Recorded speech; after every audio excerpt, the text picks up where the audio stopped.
एक तू सच्चा तेरा नाम सच्चा। अनंत पृष्ठ 984। सतपुरुष बाबा फुलसंदे वाले कहते हैं, हे पुत्र, परमेश्वर मनुष्य को दुख नहीं देता, मनुष्य के पाप उसे दुख देते हैं।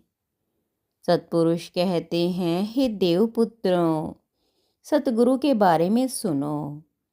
सतगुरु परमेश्वर की तरफ से तुम्हारे वास्ते ऐसी रोशनी है जो आखिर तक तुम्हारा मददगार है और परमेश्वर के द्वार तक तुम्हें ले जावेगा।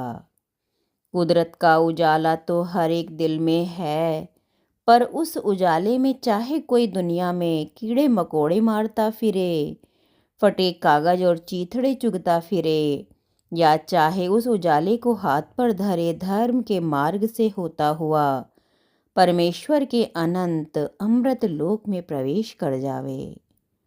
भगीरथ जी ने पूछा, हे प्रभु, सहनशीलता क्या है? सतपुरुष बोले, तुमने छप्पर की तरह टेढ़े बूढ़ों को देखा होगा जो गहन गंभीर सागर सी आंखों से इस जगत को देखते हैं। तुमने तरुणाई के बसंत की हवा को भी उपवनों से गुजरते देखा होगा और सफ़ेद कफन में लिपटे चांदनी रात में किसी मृत व्यक्ति को भी अवश्य ही देखा होगा। इतना सब कुछ मनुष्य अपने हृदय पर सहन करता है। पृथ्वी पहाड़ों, वृक्षों, मनुष्यों आदि के बोझ को सहन करती है। समुद्र नदियों से और आकाश धरती से, वन का देवता वृक्षों से और हवा पंछियों से रात दिन ये कहते हैं कि जो सबके दुखों को सहन करता है वह उस रब का सबसे ज़्यादा प्यार हासिल करता है। वन देवता ने पूछा, हे प्रभु, जीवन का सत्य क्या है?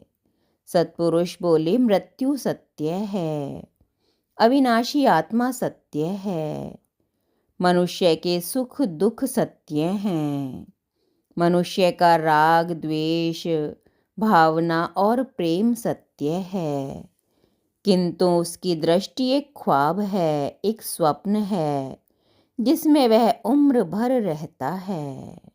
एक व्यक्ति सत्य की तलाश में था। रास्ते में उसने एक मक्का के खेत में बने मचान पर बैठे एक बूढ़े को बांस की खपच्चें छीलते देखा। उसने पूछा, हे वृद्ध पुरुष, आप क्या कर रहे हैं? बूढ़ा बोला, मेरा पुत्र अभी खेत में आवेगा, उसका छोटा बच्चा उसके साथ होगा। वह बच्चा जिद करके मचान पे चढ़ेगा, उसका हाथ गिर पड़ने से टूट जाएगा, मुझे उसकी हड्डी जोड़नी पड़ेगी, उसी के लिए ये खपच्च बना रहा हूँ। वह व्यक्ति बोला, जब तुम इतना जानते हो तो बच्चे को ऊपर ही ना जाने देना। बूढ़ा बोला, मैं ईश्वर की सृष्टि का मौन दर्शक हूँ, अगर मौन ना रहूं तो वह मुझे ज्ञान से वंचित कर देगा। थोड़ी देर में बूढ़े का पुत्र बच्चे के साथ खेत में आया। बच्चे ने जिद करी और वही हुआ। बूढ़े को बच्चे की हड्डी जोड़ने के लिए खपच्च बांधनी पड़ी। एक तू सच्चा तेरा नाम सच्चा।